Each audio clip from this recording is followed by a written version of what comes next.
This is a recording of a March 28th, 2026 event, Ancestors as Allies, featuring Anna Solyo. Most of you know that we're the Sacred Inclusion Network. If you don't know, you're curious, please check out our website, sacredinclusion.com. I'm Angelo, and I have the privilege of welcoming my friend Anna Solyo to facilitate our event as we're calling Ancestors as Allies. Anna has a fascinating background, and I'm sure she doesn't want me to reiterate it, but we did a wonderful podcast. If you want to listen to it, please do. You can find it on YouTube. She's been involved in international relations. She's got all these credentials from Reiki and womb healing. And we met when she was, I guess, a co-facilitator of an ancestry event in Costa Rica last fall or something. And she agreed to do this. And Anna, welcome. The floor is yours. Thank you very much, Angelo, for the invitation, and thank you for Tamar for this beautiful drop-in and with ourselves. And thank you, everyone, to be here. It is a pleasure. The honor is mine to be here in your network, Angelo. It was already beautiful to talk to you in the podcast, so thank you for the invitation. And we are here today to speak about ancestors and allies and maybe other than human kins.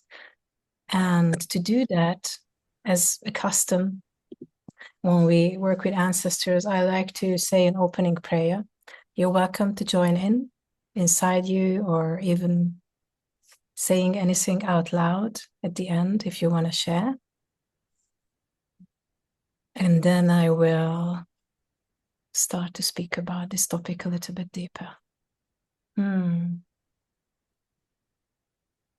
So I want to give thanks to all those greater power who hold us, who help us to live and live well in this piece of the land where you are at, where I am at, all around the globe. Thank you for all the ancestors of the land that nourish us and that helps us to stay safe and live our best life possible. And thank you for our own loving, wise, and vibrant ancestors. Please gather around us and allow to form a circle where only that can be present, that's good for us, that supports us, that allows us to connect our hearts today, and will help us to understand how big this world is and how interdependent we are on each other. Thank you for allowing for the elementals and all the elements of fire, earth, ether, air, wood, and water to create this beautiful world and nourish us. May the tech hold. Thank you for that. And may we all remember where we come from and how far our ancestors and their lineages reach back in time.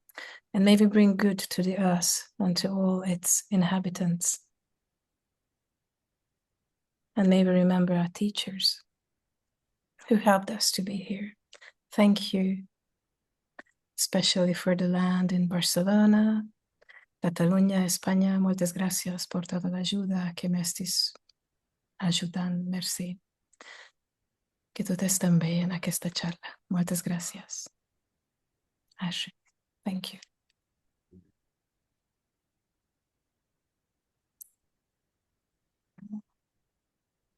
And I could also say, köszönöm az összes magyar felmenőmnek és ősömnek, hogy itt lehetek, which was Hungarian.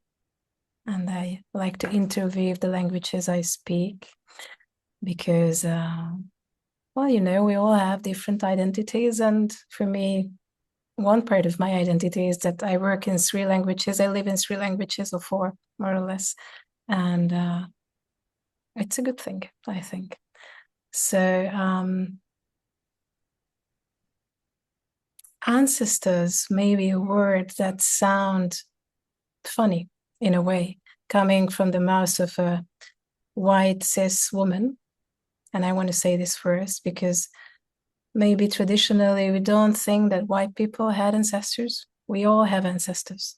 So it's important. And we can also learn from all those cultures that have a different understanding of the ancestors than white persons.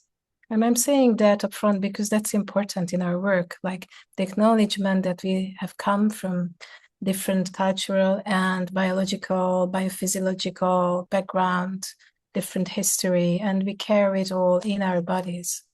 So we know from epigenetics, just to bring a beautiful topic in that I think is important, that it's not only the genes that are important in our lives, but also the surroundings where we grew up.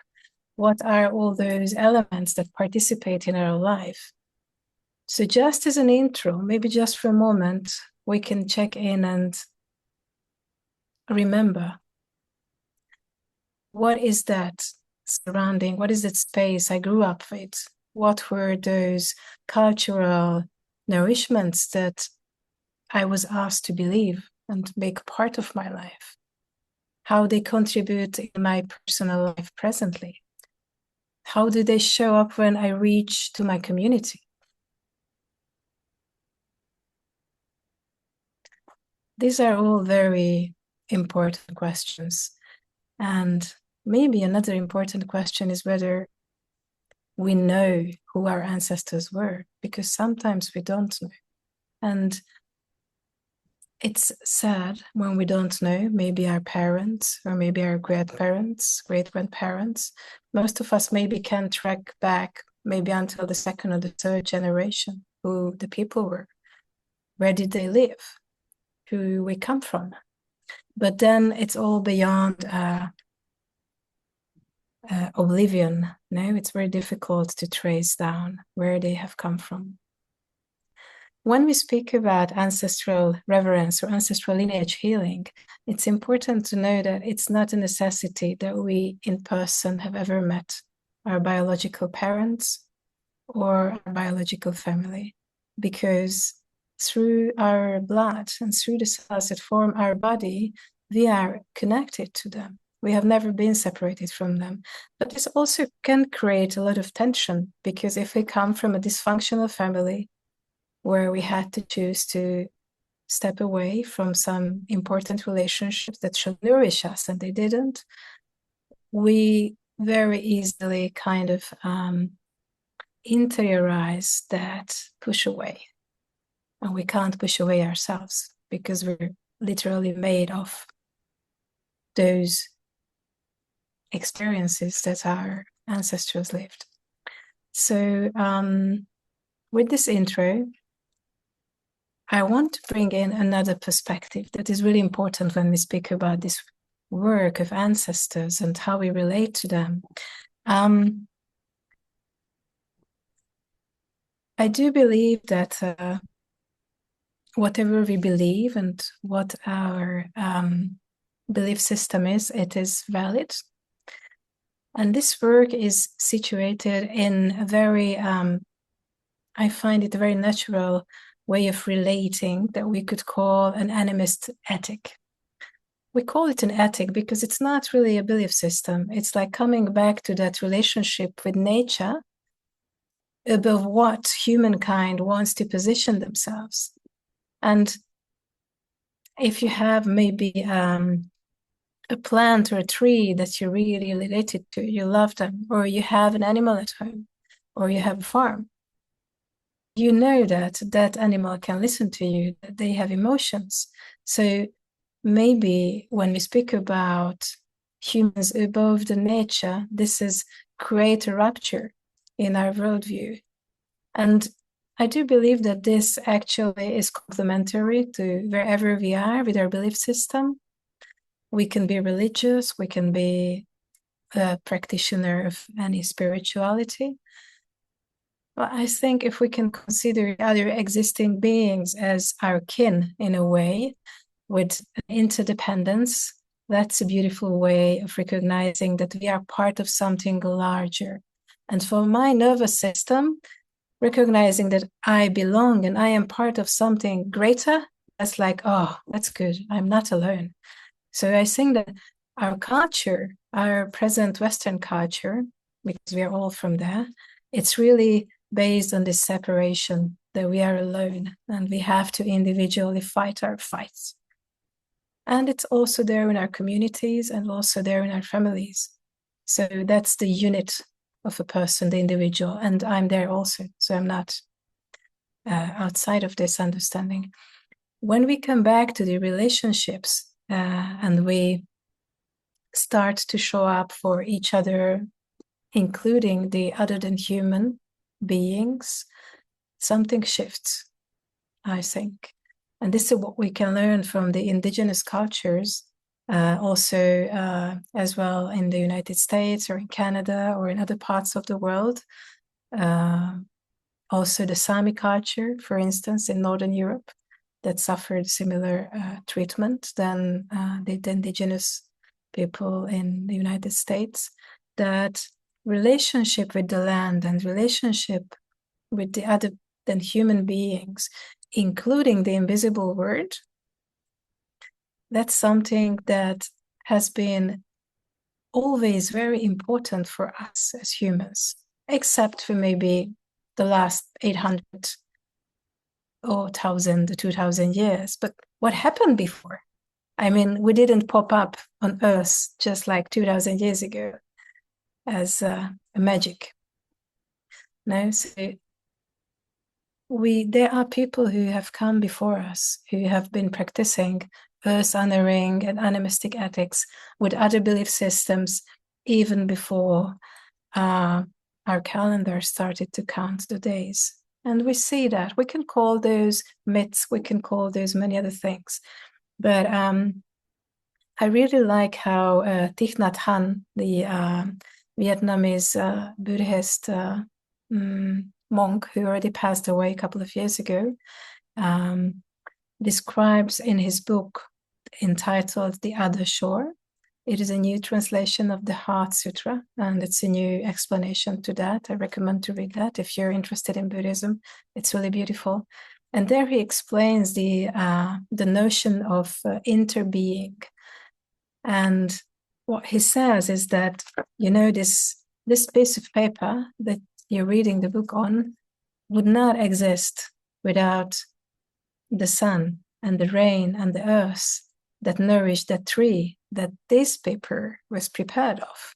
But also it could not exist without that person who actually chopped that tree off, and all those other persons who made this tree into this piece of paper, or actually the person who prepared the food for the persons who prepared the tree, or the animals who have given their lives to be able to feed them.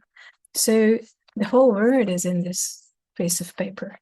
And maybe that's the best description of what animistic ethics for me, this interwoven reality of ours. It's really like coming back to relationship. And also with our ancestors, in a way, is coming back to relationship, because we have lost contact. That's like I told Angelo when we met that someone contacted me who read about this presentation or chat we're having today, but she couldn't be here today. But I haven't seen her or talked to her at least since 25 years or even more. I think 28 years, because we've met in high school and in Hungary. That was like, wow, that's like a lot of time. We should, like, you know, come back to each other and tell what happened to one another, and like pick up again that line that connects us. And this is the same with our ancestors. So very importantly, when we speak about this ancestral lineage healing concept, there are 5 pillars that are really important in this work. And it was created by Dr. Daniel Foer, who is an American psychologist from the US.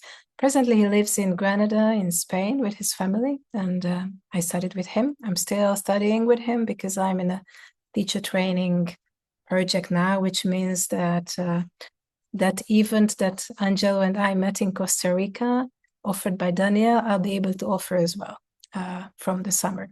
So it's really in my passion, as you can see. So the 5 pillars, the first one, I call it like really the heritage of humanity, cultural heritage. If we see that we don't know what happens after death, but something happens with the consciousness. Nobody can know for sure. Though we have the experiences that are the clinical death experience, and when people come back from, they say there is something. Religions know that there is something. Different heritage, shamanism or other approaches, they know that there is something. So we can agree that there is something that happens after we die. Maybe we also have some experiences that our loved ones who passed away, they can communicate with us in some way, and we can communicate with them. You know? Sometimes a flower or a butterfly that a person really liked, or a bird just lands in a garden, or we saw a different sign and like, oh, okay, maybe we're connected still in some mysterious way. And then if that is possible, another pillar is that we also have influence in each other. We wouldn't go to the church to pray if it was not the case. If you go to church, and we wouldn't pray if we would believe that it has nothing to do with us. No? Then another thing, which when I heard first, it was something like a light bulb going on in my head. The 4th pillar is that those who passed away, I may not necessarily be well energetically. And the 5th one is that they can change also, just like us. This is really important, that they may not be well energetically. On the bottom line, it means that when we die, we die. We don't become holy or wise. Death doesn't make us different. In that case, it makes us dead. And in our culture, we don't speak about dying, or we don't speak about the dead, but it is as much part of our life as we know that we've been born from our mother, and as people being born and the birth journey, we also know that we will pass away one day. So there is no one who hasn't gone to the other side until now. This is why it's also important to consider, in my understanding, that maybe our time is a finite thing in this globe, and maybe there is more to that than just this shooting star experience than what we have. Sometimes those who passed away, meaning that they are not well energetically, it would mean something like, you know someone, but you wouldn't leave them your kids so that they would stay with your kids alone. And the reason is because they would be a bad influence, or they would do things that you don't want your kids to happen with. And what can we do with that? We usually don't know. There has been a lot of historical difficulty in all around the world. Now, several wars are happening in this present moment where people are dying. There have been different catastrophes, earthquakes or tsunamis all around the world. So there are a lot of dead persons who may have not been able to find a way to become ancestors. And that's a beautiful language difference here. Becoming an ancestor means a process, and our forecomers knew about it. So there have been a lot of death rituals that has been part of our lives, like what needs to happen with the body. There was a recent study, I think it was in a hospice hospital that they done, that the actual act of washing someone's body who's passed away eases out from the body the difficulties that someone may live through the death. And I find it beautiful because it's difficult, but if we're careful, if we're taken care of, even the body knows that something happens. And it's a journey. So if we go back to the myths, if we go back to the Greek, maybe there is a word for that, and it's called psychopomp. The psychopomp is the person who, in the stories, helps the souls to go from point A to point B. In Mexico, they call it like a river that person's soul need to swim through, which is impossible if you don't have a dog friend, because dogs are the ones who can swim through this river. So there in Mexico, it's important that you have good relationship with dogs, because then they can help you to go to your ancestors' realm. So in different cultures, we have different understandings of that. When we speak about ancestral lineage healing, we speak about first our blood ancestors, and we speak about all that lineage that can be up to 50, 100, even more grandmothers or grandfathers in one line. If you imagine that, that's a lot of people. And when we imagine that all of them had a life, they all had an influence upon their children's life, just as we have influence on the life of our own children in this present moment, maybe we can understand that there is an importance of caring or coming back to relationship with them. In this work, and this is what we're going to do also in our exercise, because we're going to do a little exercise, we're going to understand what does it mean to have my personal space for me. A little bit just like Tamar has guided us in the beginning, we have a personal space. We reaffirmed it, saying our name in this case. And in most of the traditions, this personal space can be either very close to your skin, or it could be up to 3 meters. We know now that the heart has its own little nervous system, and that it has a magnetic field that can go at least to 3 to 4 meters. So we know that we actually have a personal field. Now, the question is, to whom I give permission to be in this field? Can I say no, usually, in my everyday life to persons I don't want to close to? Well, we know that that's quite difficult sometimes. Then the question is, if I would know that my beloved great-grandmother may not be as well energetically as I believe she is, would I like her to be really close to me? I don't know. That's a difficult question, because those who passed away, so it can be like swimming through a river, it can be an elevation. We all know from, for instance, from the Catholic religion, that there are the novena practice, for instance, that helps those who passed away to join the elevated ones. So we can also think about this. And in this process, we make sure that we connect with an ancestral grandmother, grandfather of a certain lineage who is already well energetically.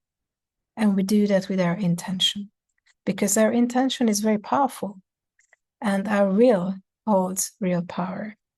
So there are 5 main steps if we're going to do the whole work, which is possible. We're talking about it with Angelo to guide an ancestral circle within the Sacred Inclusion Network. We would do the 5 steps to start the healing process. And it is a process, which also means that it may last longer, it may last shorter. At least it's going to last those 5 steps or 6 steps that we do together for one lineage. But then we have more lineages. So we have our grandparents, the great-grandparents, and beyond our blood lineages, we can also connect to, if you have a spiritual lineage that you're following, like in Zen Buddhism or in different understanding. It can be also in the line of work, where you find that you're following, looking up to very heartfelt relationships and people. And I'm going to tell you just very briefly what these 5 steps are, because there is the heart of the practice.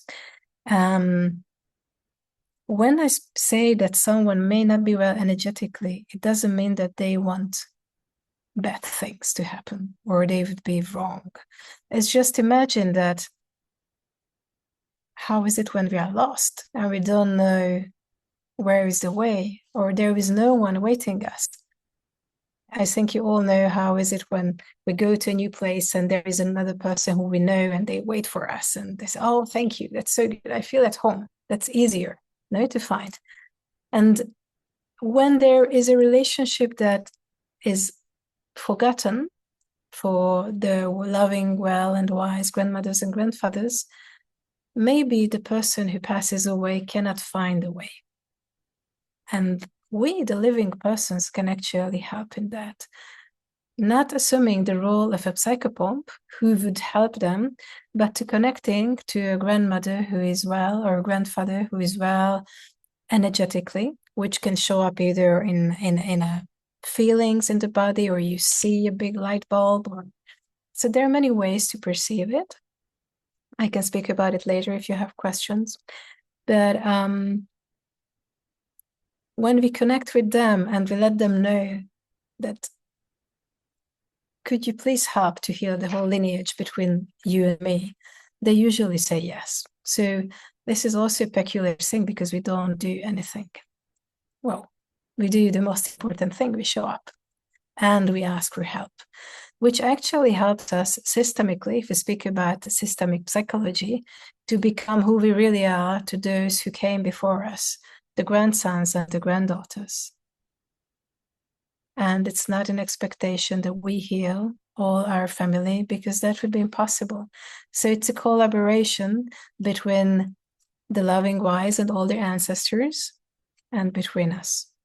So if we would do the work, we would do the first step that we're going to do today, which will be connecting with ourselves and connecting with a helping power also. Helping powers is an other than human being. It can be an archangel if you're religious, or it can be a tree spirit, it can be an animal spirit, it can be a land spirit, it can be anything that is bigger than you or different than you, not human, and you trust them.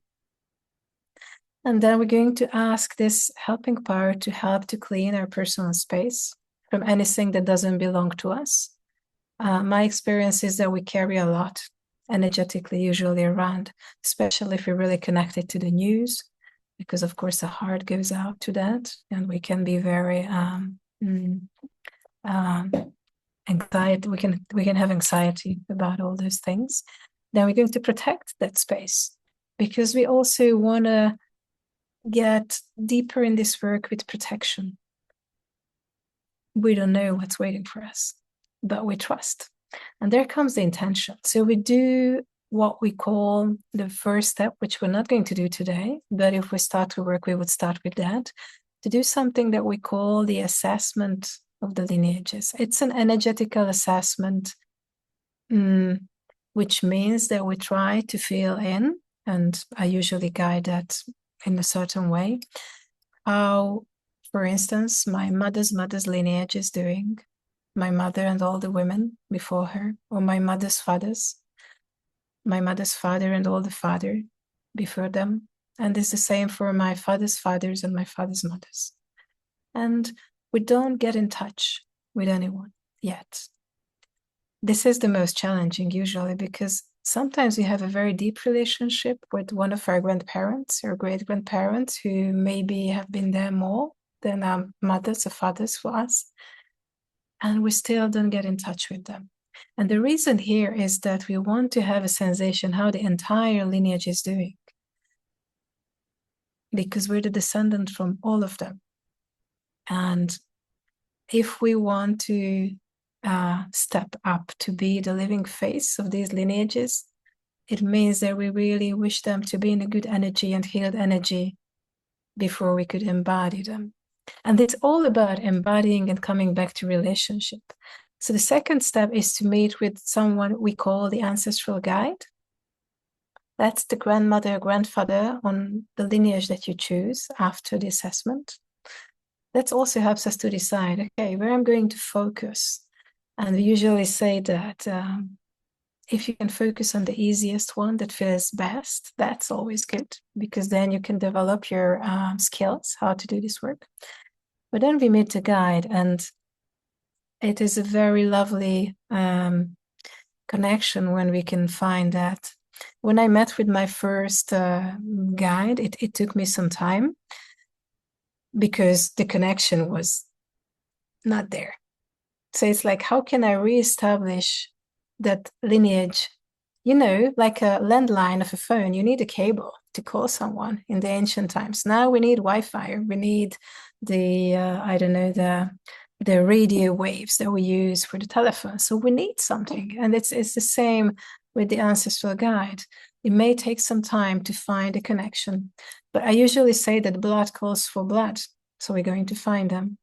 And it's such a beautiful moment when there is someone I never knew, but there is so much love.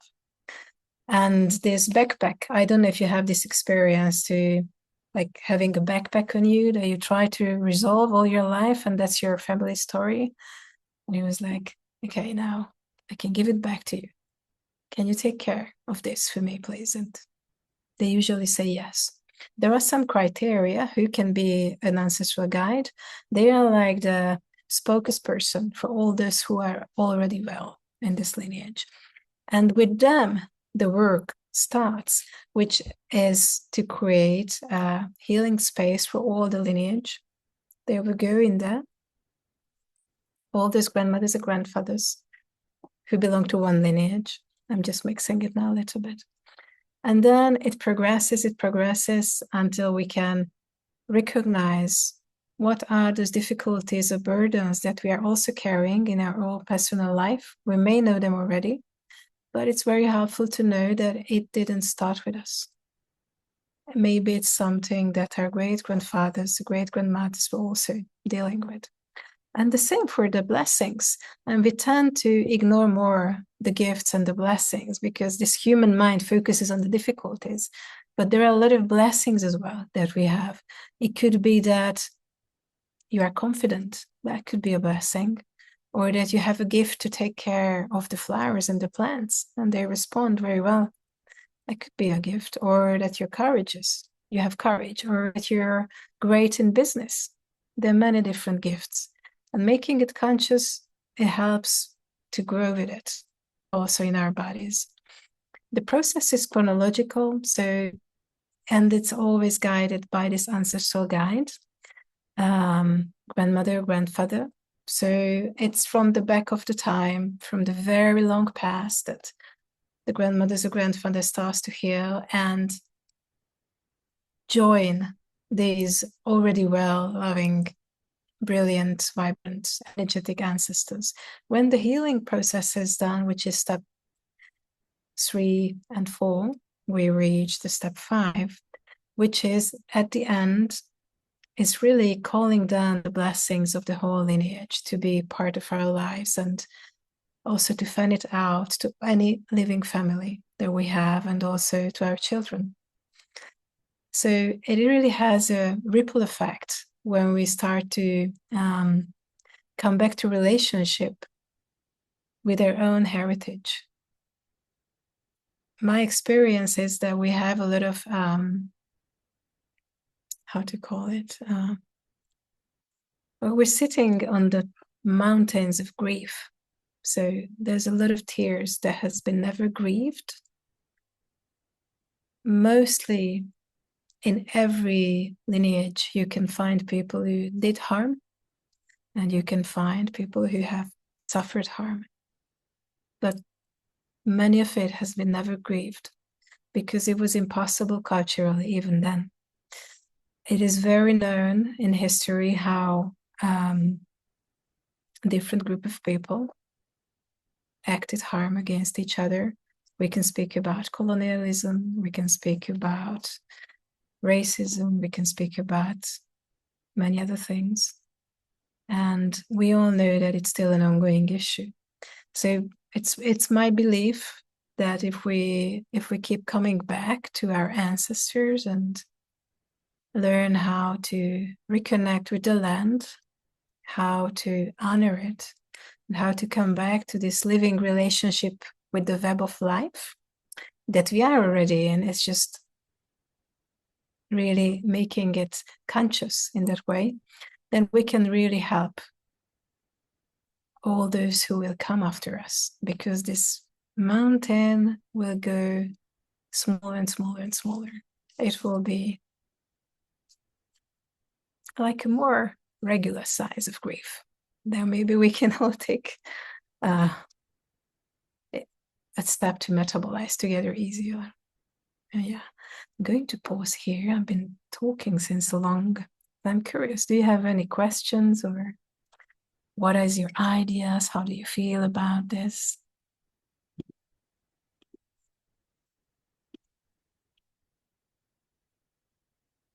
I see you all. I don't see myself. I usually in gallery view, so don't worry.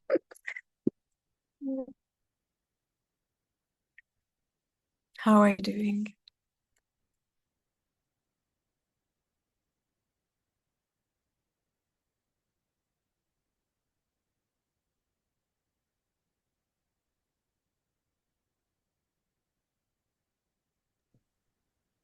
Well, I can share for sure for my video.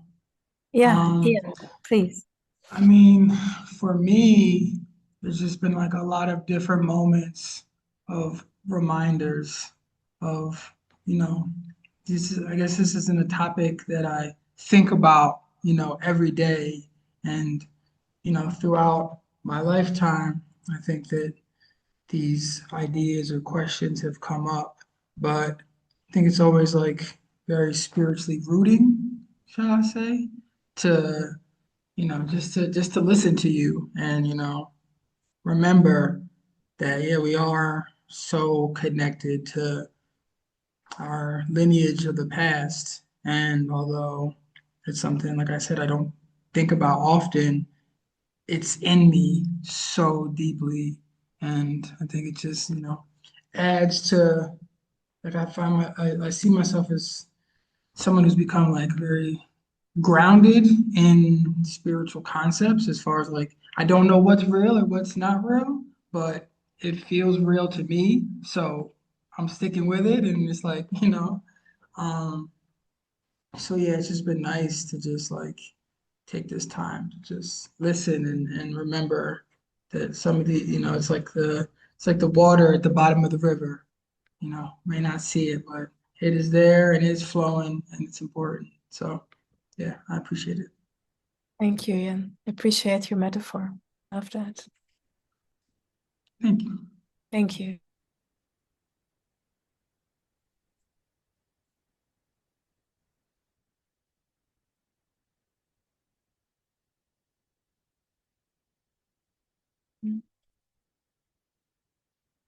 Do you have any questions? Anything to share? All is welcome. There's no wrong question.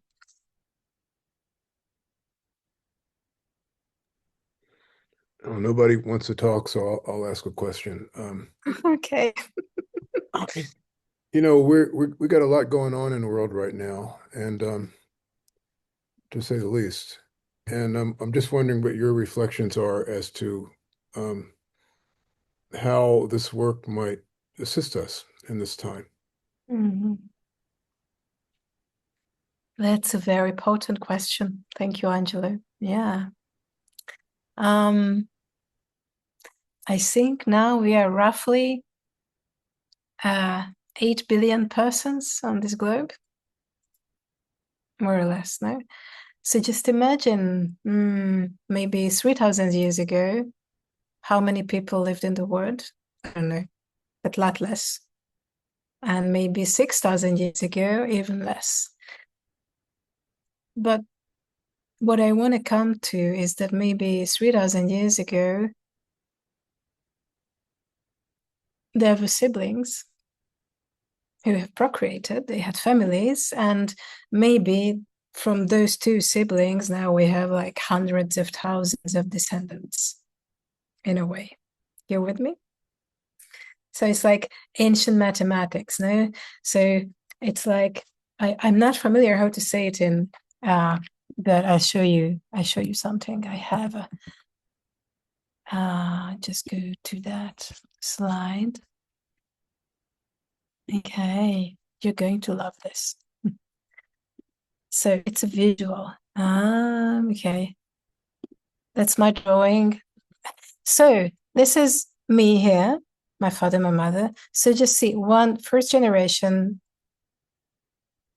So my grandparents, second, third, fourth, fifth, sixth, seventh, eighth generation.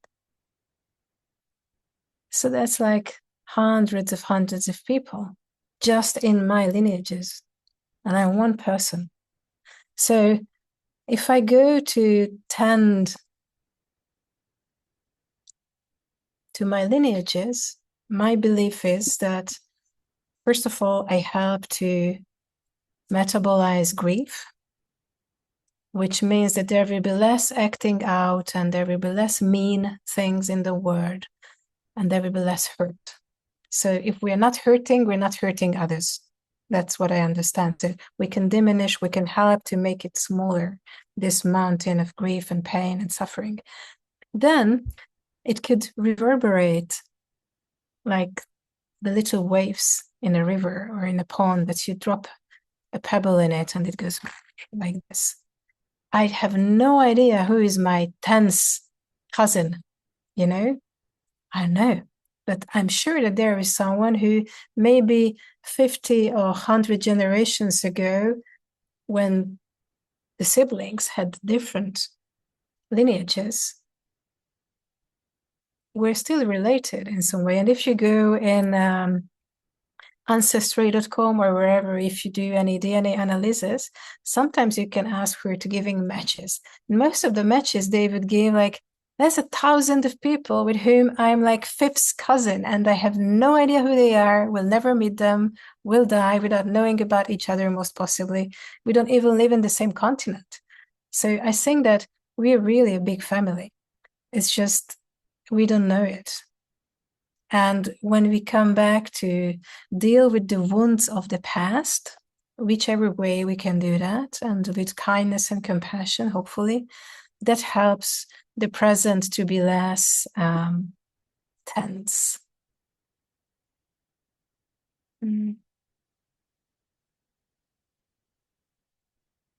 Thank you. Jim. Yeah, what you said resonates with me. Some years ago, I did the 23andMe ancestry thing, and my background is Ashkenazi Jewish. And so at that time, it said that I had, I don't know, 1,200 relatives on 23andMe, obviously including very distant relatives. And then somewhere else, I read an article talking about 23andMe, and it said, oh, yeah, at this point, we have 1,500 people with Ashkenazi ancestry.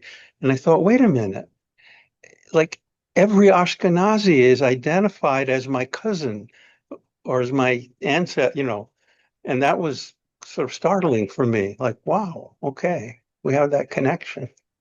Wow. Thank you, Jim, for sharing. That's huge. I didn't know that. Wow. Yes, we are a family. Lauren, do you want me to open your mic? I see your eyes. Okay. Okay. Can you hear me? Yes. Okay. Yeah, I've been thinking about this seminar podcast. So when I was growing up, my mother would ask my mother about my background. My mother's family. She said my parents were orphans, and that meant nothing to me. It meant nothing to any of us. But what that said is so powerful. My parents were orphans. Both of her parents were orphans. And when I thought about it, my grandmother was raised in an orphanage in Sicily, the Messina part of Sicily, in the 1880s and 1890s. She was there as a baby. And my grandfather lived with a family. But can you imagine what my grandmother went through. As a matter of fact, she was very skinny and she didn't even eat right. So and my mother always had mental problems. My mother was raised by a woman in an orphanage who, my grandmother knew one thing: survival, how to survive. And so my mother was not mothered.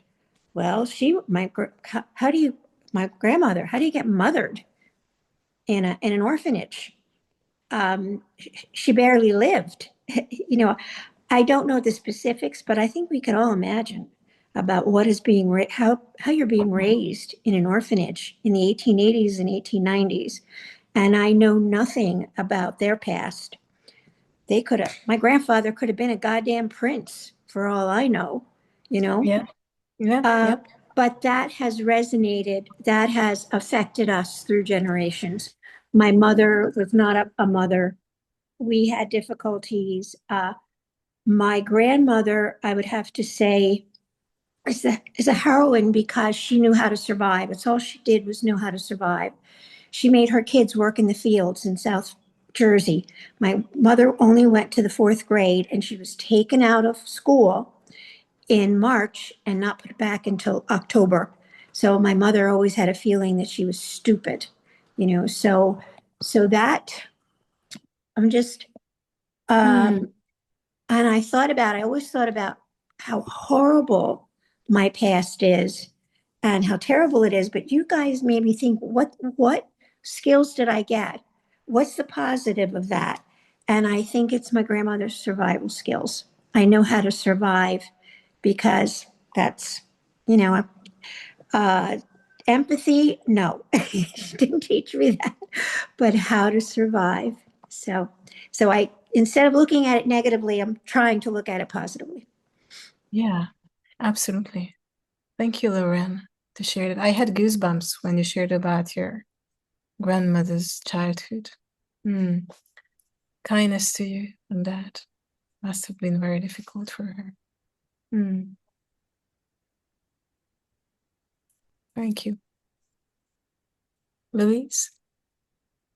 Yeah, for me, what the memories that you help facilitate trigger a mixture of feelings uh, that. So the short version is my DNA is in 14 generations in this country of all English and Scottish DNA. That's a lot of righteousness to make sure who you're sleeping with for 14 generations. And there's nothing else except that in my DNA. Nothing else. Wow. And they're very proud of all that. And on the maternal side, which was on the Mayflower, there's, of course, a whole history of all those generations, but there's enormous pride in one person who happened to be my maternal grandfather, who ran a corporation for 25 years and was uh, um, was such an entrepreneur that he was sent by Truman to help us decide how to rebuild Germany and Europe. Wow. And they're so proud of that. Okay, and on the paternal side, there's one individual in all those generations. Those was the boat after the Mayflower called the Hopewell, but in one individual who left New England and went to Minnesota and helped create the state with all the food that went west all the way to the Pacific. And he was also a colonel in the Civil War. So they're so proud that they didn't support slavery and never had all up in the North in all these generations. And then he's such an entrepreneur, he went and helped create another state of Washington with all the lumber. And so, with all that pride on both sides, there's certainly some legitimate reasons for being proud of all that was done that was so successful. And I just love really learning the word yes and instead of but. And in addition, though, I never heard anything from the paternal side about what happened to the Native Americans. I mean, really, to help create two whole states that we colonialists took over. Yes. You know, were they all hired? Were they all loved? Were they all killed? Were they all moved out? Were they all interbred? No, there's no interbreeding, not even 1%. I mean, it's like, and nobody ever talked about it. So I feel myself dealing with Mm. not only all the positive from which I was privileged, but what was the cost of all of that? And just like what's going on now in the world, when are we all going to realize, try to help co-create that whatever we do really does mutually benefit instead of at cost? And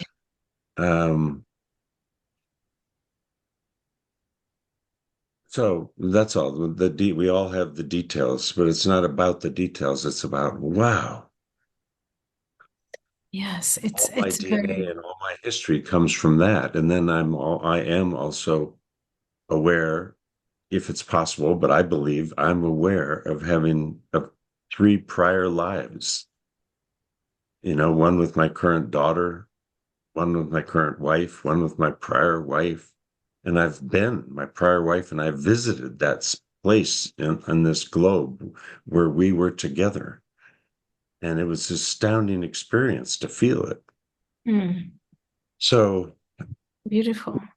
judging any of all of that, what I enjoy about this morning and all you've helped bring up in me is just trying to feel without judgment, but with noticing what was either really wonderful and what was not wonderful. And Yes. how am I impacted by all of that? And how does all of that help me in my prayer lives be and do whatever I can in this lifetime, in this body, to be only positively impactful, to give and receive with nothing but love and mutuality. And so that's enough. I mean, I could go through hours of all of that. Each of us could, right? So Yeah. thank you. Thank you. Thank you for wording that, Luis. Appreciate it. Thank you. Very important. And yeah, one very important danger usually in the world is what we could call ancestral supremacy. That we believe that our ancestors are better than yours or whoever's. And that's a real danger. People are killing themselves over that. So that's there with all the human supremacy. But you know, the first ever supremacy, what was that? That's human supremacy.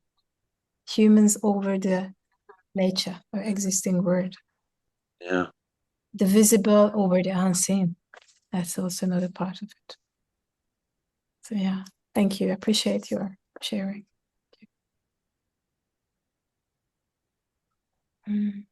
Anyone else? Esther? Yeah, I also happy to share some insights that put it this way. It's for me it was a long time ago such a hard topic to find this kind of connection, and it's really interesting because I started to dig a little bit deeper a couple of years ago, and I was not really connected with my ancestor and also not with my female ancestor earlier. So there was somehow a little bit just a little bit so foggy. So they left unfortunately quite early, so I even didn't know them. And I'm sure you know that nobody wants to talk about that. So it was a little bit somehow so hidden. And a couple of years ago, it was really interesting because I started a renovation with my father, my apartment here in Budapest, and he helped me a lot. So we spent a lot of time together, painting and so on, and days, and we were together. And I just started to asking questions, and I learned really, really many things.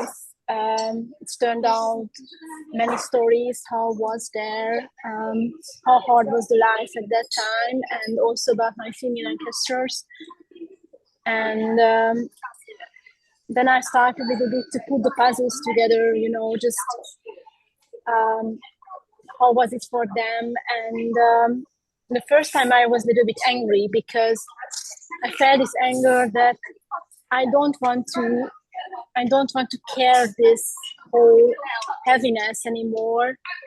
So I just wanted to break free somehow. So I respected with the anger. I can so clear remember on that I was so frustrated, just that I don't want to be that woman anymore to continue this path. So I just wanted to break free. So I went to therapy, and I also did a family consultation. So I started really to work with this. And I arrived just now that I somehow find my peace with this, and I even turned into positive, which means that I will be that person who will change, and I feel that they still standing behind me and supporting me. So it's such energy, or how to say, that it's like a push, that I will be the one who will make this breakdown and not continue and giving over the heaviness and this whole tragedy what happened in our family. So I really can connect what you were saying, and for me it was really important to find my peace with this, with my own story. And I also thinking now to go back a little bit to my to the small town where my grandparents were living and established a life and so on. So just a little bit, getting more connected with them. So I think it's really important that we find our peace with this. Yes. So yeah, this is what I want to share. Thank you. I'm very happy to hear that you find your peace. That is really important. Absolutely. And then I can relate to some family secrets. My father's side is Ashkenazi Jewish, and he didn't know that he was Jewish until he was 20. Because of course there was a lot of family members who were murdered in the Second World War. So sometimes protection can go to extreme, and hiding, that's also one of the key elements of this past. But I think that for many other ways, it has been part of our lives. I have one thing I want to show you because I think it's relevant. So just that we know that, I know that you know this, but I just want to underline that there is no one to blame whatever happens to us, because it didn't start with us, it didn't start with our great-grandparents, neither with their great-grandparents. So it's very difficult to find with whom did it start. And there has been war in so many lands in the past 2,000 or 200,000 years. I don't know how long, but we've been always in wars, always. So we've never ever been without a war.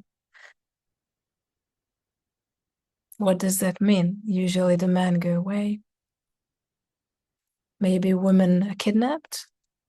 So we know what happens. Okay, thank you, Louise. It's good. that you could be with us. Thank you. And so I'm going to show this. Well, we speak about imprints. It's something that I borrow from an author called Mia Kalev. I actually came to this work of ancestral medicine through her. She's a biodynamic craniosacral therapist from Canada. I'm also a biodynamic craniosacral therapist. And I took a course with her in 2020, back in the pandemics online. And this is when I came into touch with ancestral medicine. What we know in, it went away. Okay, so this is when I speak about imprint is something that we all know about.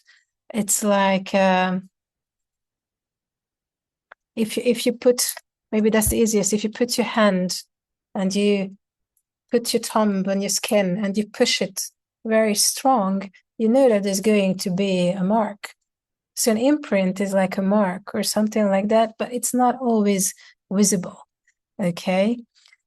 What we speak about in transgenerational heritage, I prefer to call it heritage, not only trauma, because we have good things as well, not just bad things, the difficulties. There can be imprints which are either physical, mental, or emotional scars that are with us. Okay, and it's really important. It may be something in our physics, just like our hair color or our body types or whatever. Or it can be something like depression or melancholy. They did actually a very first study, I think back in 2000 or something. I was still in university when I participated in a class, and the study was mainly carried out in the United States with the second generation of the Holocaust survivors. And they said that they are a lot more easier to be melancholic and depressive persons than their parents were, or the great-grandparents. And the reason is because it either skips a generation, and because what we repress, it persists. Okay? And of course, there are degrees of grief that are impossible to metabolize in one life or in one person. So it's like wounds, these imprints or scars. There is something that we can know about it, even if we don't know about it consciously, unconsciously we know. This can be like a pattern we play out in our lives in very different ways, in our relationships, how we relate to power, how we relate to money, how we relate to different gender persons than us. That's also there. It can be a manifestation of different illnesses or sicknesses, or it can be a manifestation of sensitivities. It can be disconnection, shame, fear. It is a natural response to the survival that our ancestors had to do. So it's like making a switching on or off different genes depending on where our circumstances brought us. And so if one gene has been switched on in 3 generations, for instance, in the survival game, it will be a lot more accentuated in the 4th or 5th generation. That's how evolution works. Okay. This is intelligent. Survival is really intelligent. Whatever we have as a survival mechanism has saved our life. So it's intelligent. What we also need to know that there is a family field around us. I really like what Rupert Sheldrake said. You possibly know him. He's a biologist and has written studies around why our pets wait us at the door when we come home, if you have pets. So he's a biologist. And a family field is a model of influences, a sphere of influence. Another word that exists to it is morphogenetic field. That's how we call it. And this is an image for that. Okay, this is also from the book of Mia Kalev. So we have many things in our families that either are floating in the air, that's the family pattern, maybe not be part of us physically, but it's there. And when we have mothers and fathers, they may have some part of it. And then it comes, some other parts are floating in the air. And we may gather things from our parents, and we may gather things from this family field that we have, this system of relationships and beliefs. and culture that we're born into.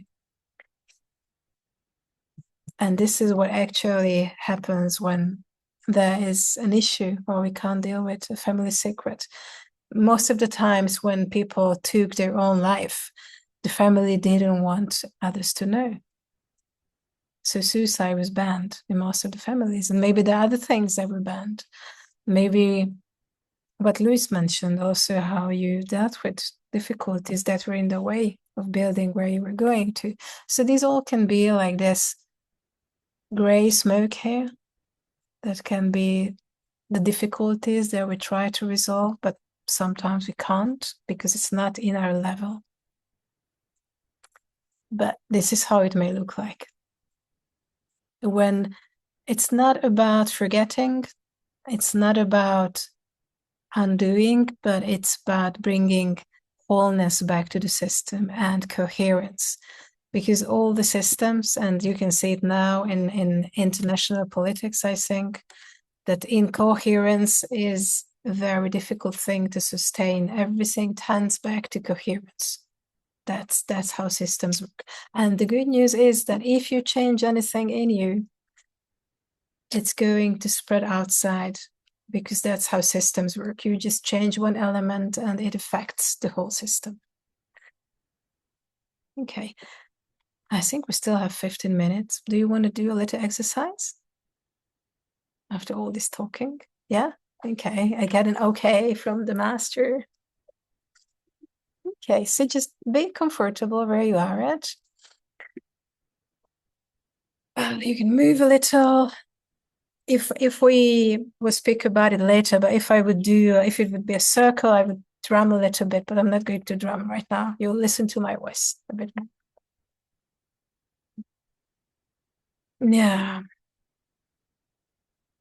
And you can connect to yourself with your breath. Start to observe your breath. If it feels good to close your eyes, you can close your eyes. If you don't want to close your eyes, that's also okay. You can just look down then, away from the screen, and observe how you're breathing. You don't have to change anything around your breath. It's okay.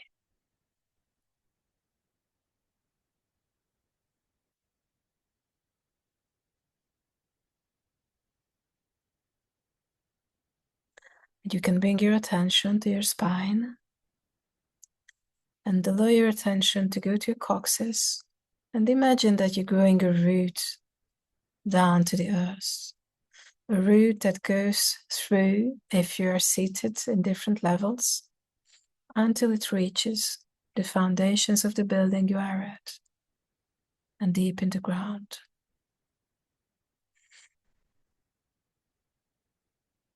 Maybe as deep as the hot red lava heart of the earth.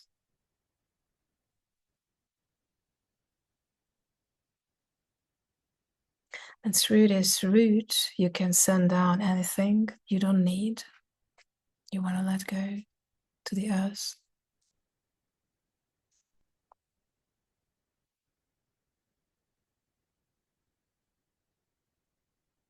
And it sends you back a golden energy through the root as an exchange for what you sent down.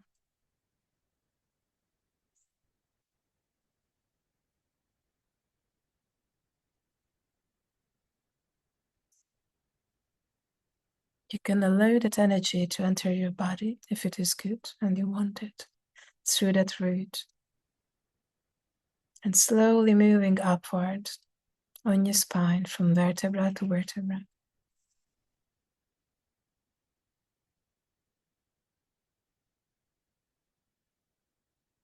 Until it reaches your heart space.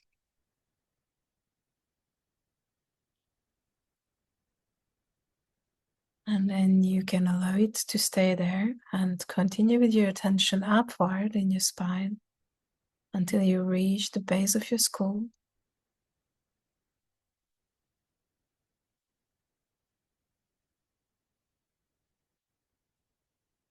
And you allow this attention to go through your skull to connect to the sky. A huge blue, bright sky above your head.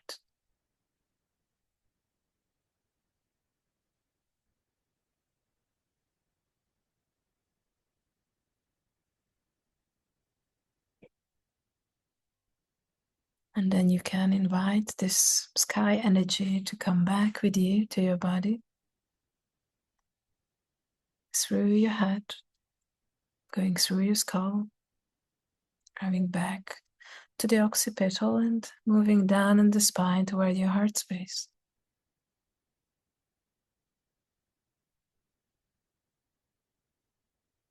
And then you can allow this earth energy and sky energy to mingle and mix in your body and fill you.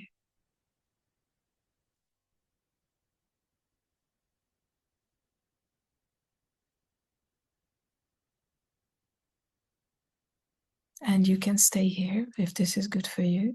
And if you want to come further, you can say inside or out loud if you want, I am.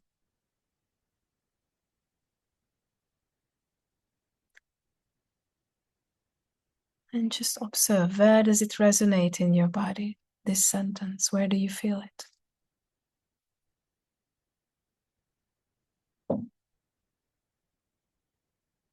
And from that point in your body, that physical sensation,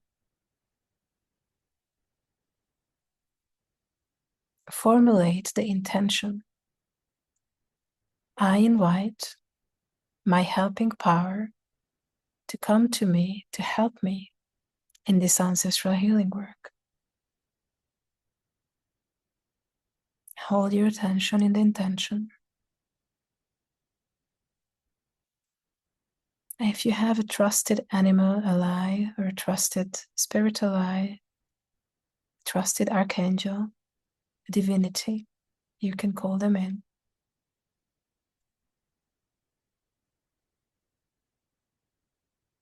Maybe a dear pet friend who passed away.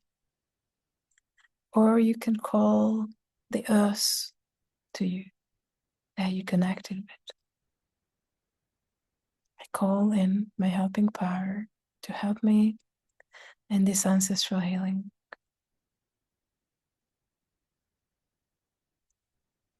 If you're not in camera, that's okay. But if you're on camera, just nod with your head when you're there, if you can, if you have someone with you. Yeah, thank you.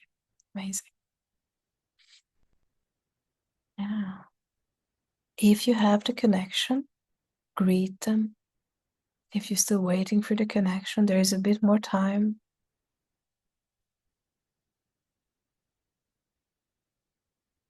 And when they are there with you, you can ask, have you come because I called you? Are you really here for me to help me with this? And look for some ways to perceive a confirmation that you can understand.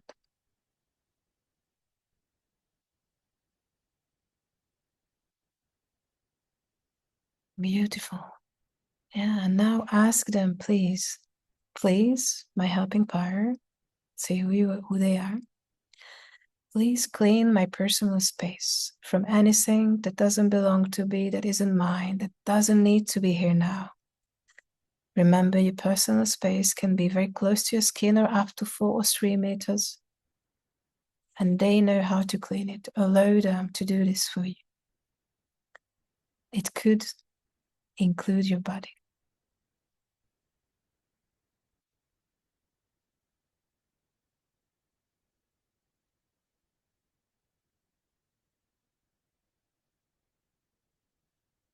There is time. You can allow that to happen. Yeah. Beautiful.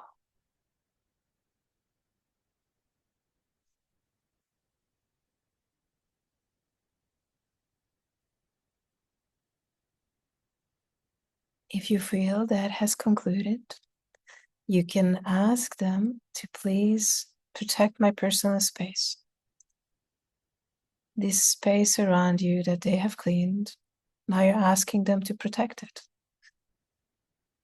Involve me in a field of protection around this space.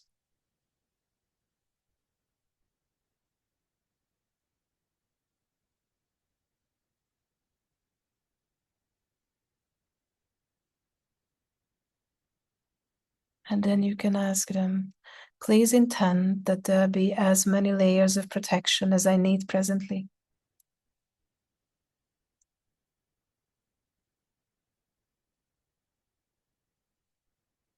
And if it is needed, they will know. You can ask them. So please, if it's needed, intend that the last layer of protection is of metal, any type of metal, that is a mirror outward. So if someone is looking for me, they can't find me.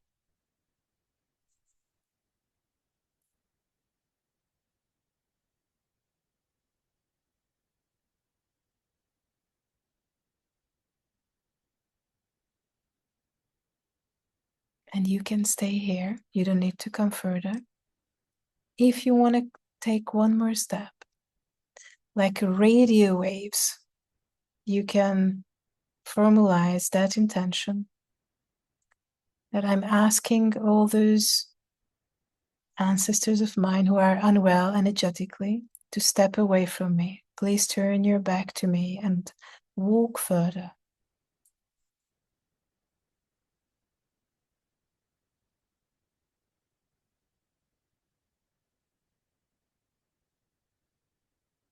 And then you can say that again as like a radio channel outside, projecting from your protected personal space. I'm calling my loving, wise, vibrant, well ancestors. Please turn toward me and step closer.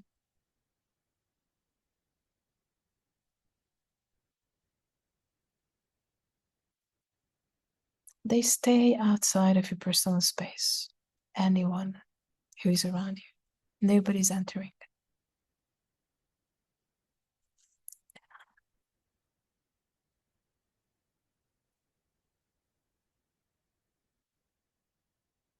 And then you can connect again with this helping power that's there with you and ask them to please clean my personal space again. If there is anything that may have come in that doesn't belong to me, may have come in from this little contact, please clean it and make the protection around me as strong as it is needed now.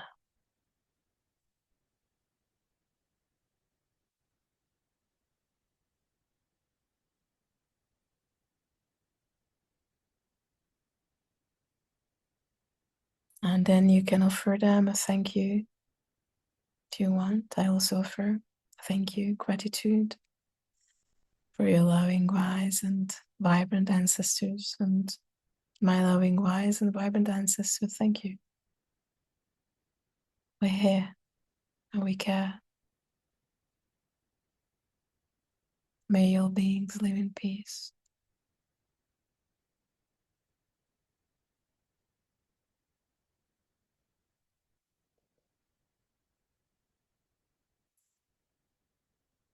Share. And then you can let go and move and wiggle. How are you doing?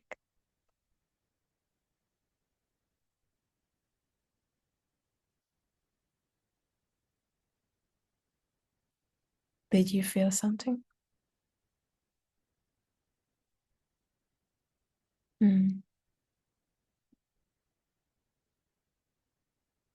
Are you surprised?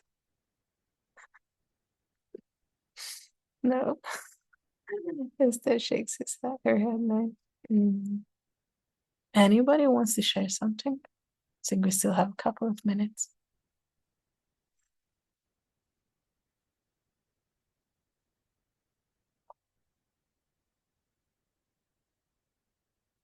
Laurie, would you like to talk? No? Wait, asked it. Oh, sorry. Now.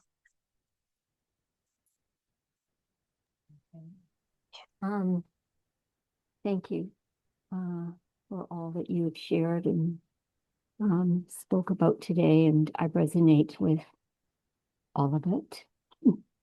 And so it's really nice to have had your condensed version of, I think, of something that is very present in all of our lives, all of the time.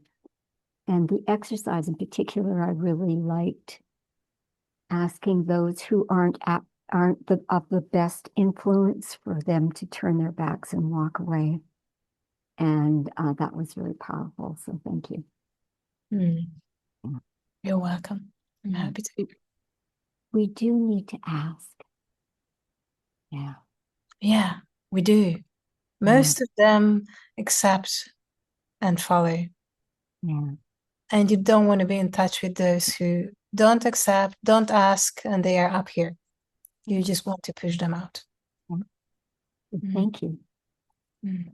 Thank you, Lori. Thank you. I'm very happy.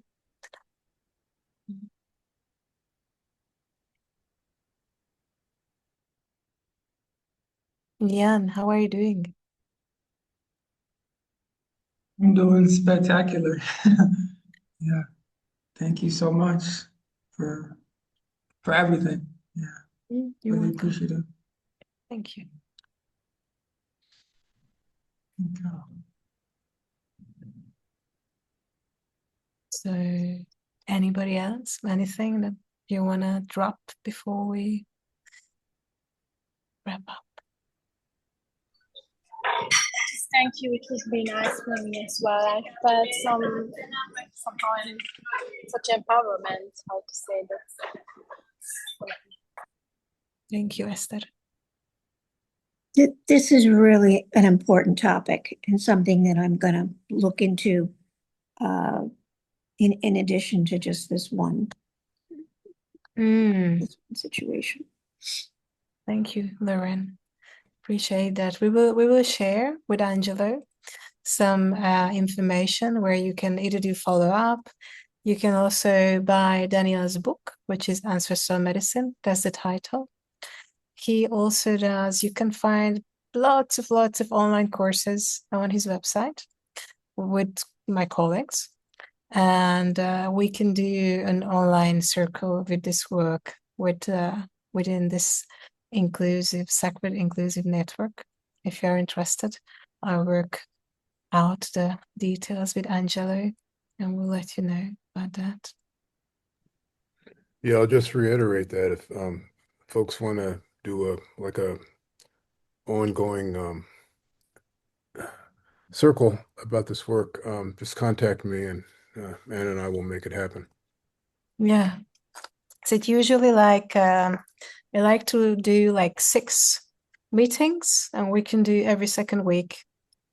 And then we see if we want to continue. Thank you, Jim. Bye, Jim. Yeah. Then we'll let you know. Thank you all for your attention and being here. It was a pleasure. And I hope you have a beautiful weekend. Thanks, Anna. Thank you so much. It was lovely.